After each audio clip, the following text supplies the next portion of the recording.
Hi friends, welcome to cinema ரசிகன். நம்ம இன்னைக்கு மூவியில் பார்க்க போகிற படம் லேட்டஸ்ட்டாக தமிழ் டப்பிங்கில் ரிலீஸ் ஆகிருக்க தெலுங்கு படம். படத்தோட நேம் கிங்டம்.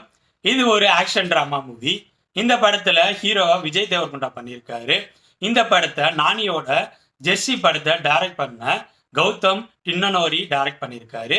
இந்த படத்தோட ஸ்டோரி என்ன, இந்த படம் எப்படி இருந்துச்சுங்கிறத பார்க்கறதுக்கு முன்னாடி இந்த வீடியோ ஃபுல்லாக பாருங்க. பிடிச்சிருந்தா லைக் பண்ணுங்க, கமெண்ட் பண்ணுங்க, அப்படியே என்னோட சேனலை சப்ஸ்கிரைப் பண்ணுங்க. கூட பக்கத்தில் இருக்க பெல் ஐக்கானே தட்டி விடுங்க.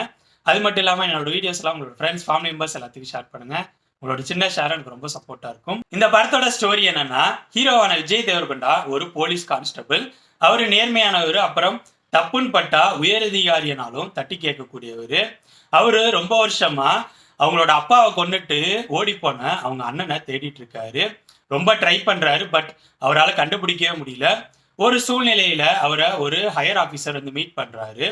உன்னை ஸ்ரீலங்கால ஒரு அண்டர் கவர் ஆப்ரேஷனுக்கு அனுப்புறேன் அப்படிங்கிற மாதிரி பேசுறாரு. விஜய் தேவர்கொண்டாவுக்கு ஒண்ணுமே புரியல, என்ன எதுக்கு அனுப்பணும் அப்படிங்கிற மாதிரிலாம் கேட்கிறாரு. ஸோ அந்த ஹையர் ஆஃபீஸர் விஜய் தேவர்கொண்டா கிட்ட எக்ஸ்பிளைன் பண்றாரு. ஸ்ரீலங்கால இல்லீகல் ஆக்டிவிட்டிஸ் பண்ணிட்டு இருக்க ஒரு கேங்கோட ஹெட்டா உங்க அண்ணன் தான் இருக்கான்.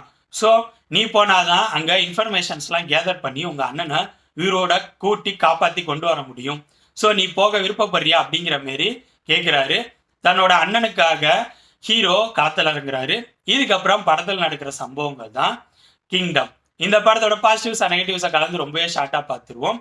ஃபர்ஸ்ட் இந்த படத்தோட டெக்னிக்கல் விஷயங்கள் பத்தி சொல்லணும்னா, என்னை பொறுத்த வரைக்கும் சூப்பரா இருந்துச்சு. இந்த படத்துக்கு ஒளிப்பதிவு 2 பேரு, கிரீஷ் கங்காதர், ஜமோன் டி ஜான். இவங்க 2 பேரும் இந்த படத்துக்கு பர்ஃபெக்டா அவங்களோட பங்களிப்பை கொடுத்துருக்காங்கன்னே சொல்லுவேன். நெக்ஸ்ட் இந்த படத்துக்கு மியூசிக் அனிருத் நல்லாவே பண்ணியிருக்காரு. படத்தோட ஃப்ளோல சில இடங்கள்ல படம் டல்லா போயிட்டு இருக்குங்கிற மாதிரி ஃபீலை கொடுக்குறப்ப அவரோட பேக்ரவுண்ட் மியூசிக் தான் இந்த படத்தை காப்பாத்திட்டு இருக்கு, அதுவும் குறிப்பா செகண்ட் ஹாஃப்ல. நெக்ஸ்ட் இந்த படத்துக்கு எடிட்டிங் நவீன் நோலி நல்லா தான் பண்ணியிருக்காரு. எடிட்டிங்கும் படத்தோட ஃப்ளோவுக்கு ரொம்பவே சப்போர்ட்டா இருந்துச்சு. அடுத்ததான் இந்த படத்தில் நடிச்சவங்களோட பர்ஃபார்மன்ஸ் பத்தி சொல்லணும்னா, ஹீரோவான விஜய் தேவர்கொண்டா அவரோட பெஸ்டான பர்ஃபார்மன்ஸை கொடுத்துருக்காருன்னு சொல்லுவேன்.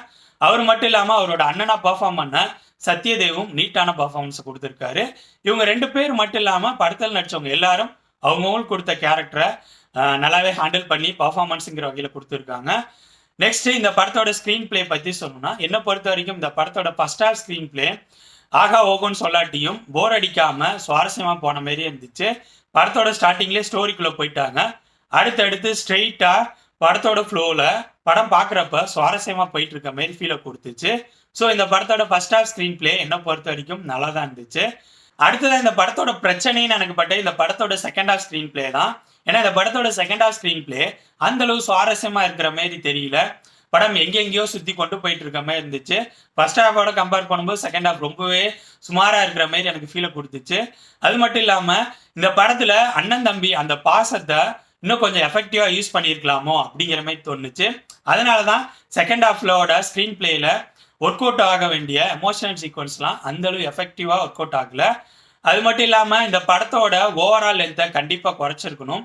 கண்டிப்பா அதுவும் குறிப்பா செகண்ட் ஹாஃபோட லென்த்தை குறைச்சிருந்தா செகண்ட் ஹாஃப் கொஞ்சம் சுவாரஸ்யமா இருந்திருக்க மாதிரியால் ஃபீலை கொடுத்துருக்கும். இந்த ஸ்டோரி அவுட்லைனுக்கு இவ்வளோ லென்த்தான படம் தேவையில்லை. அடுத்ததா இந்த படத்துக்கும் லாஜிக்குக்கும் சுத்தமா சம்பந்தம் கிடையாது. யூஸ்வலா தெலுங்கு படங்கள்லாம் எந்த லெவல் இருக்குமோ அந்த லெவல்ல ஓவர் ஹீரோயிசமா இந்த படத்தை பண்ணியிருக்காங்க. ஸோ அதுவும் எனக்கு ஒரு டிராபேக் மாதிரி தான் பட்டுச்சு. ஓவராலா சொல்லணும்னா, என்னை பொறுத்த வரைக்கும் இந்த படம் விஷால் அவரோட நடிப்புல தமிழ்ல தோரணின்னு ஒரு படம் இருந்துச்சு. அது மட்டும் இல்லாம ரீசெண்டா ரெட்ரோ அப்படிங்கிற மாதிரி படம் சூர்யாவோட நடிப்புல ரிலீஸ் ஆனிச்சு. இந்த 2 படத்தோட ஸ்டோரி லைனை மிக்ஸ் பண்ணி கொண்டு வந்தாதான் கிங்டம் படத்தோட ஸ்டோரி அவுட்லைன். இந்த படத்தோட ஸ்க்ரீன் பிளே ஃபர்ஸ்ட் ஹாஃப் எனக்கு நல்லா இருக்க மாதிரி தான் இருந்துச்சு. செகண்ட் ஹாஃப் தான் சுமாரா இருக்க மாதிரி இருந்துச்சு. இந்த படத்துல வயலன்ஸ் கொஞ்சம் அதிகமா இருக்கு. இந்த படம் இப்போ தியேட்டர்ஸ்ல ஓடிட்டு இருக்கு. ஸோ என்னோட ரிவ்யூ பேஸ் பண்ணி முடிவு பண்ணிக்கோங்க, இந்த படத்தை பார்க்கலாமா வேணாமான்னு. ஓகே ஃப்ரெண்ட்ஸ், இந்த வீடியோ உங்களுக்கு பிடிச்சிருக்குன்னு நினைக்கிறேன். தேங்க்ஸ் ஃபார் வாட்சிங். இந்த வீடியோ பிடிச்சிருந்தா லைக் பண்ணுங்கள், கமெண்ட் பண்ணுங்கள், ஷேர் பண்ணுங்கள். அப்படியே சினிமா ரசிகன் சேனலை சப்ஸ்கிரைப் பண்ணுங்கள். கூடவே பக்கத்தில் இருக்க பெல் ஐக்கானையும் கிளிக் பண்ணுங்கள். அப்போ தான் நம்ம போடுற வீடியோஸ் உடனுக்குடன் உங்களுக்கு வந்து சேரும். தேங்க்யூ.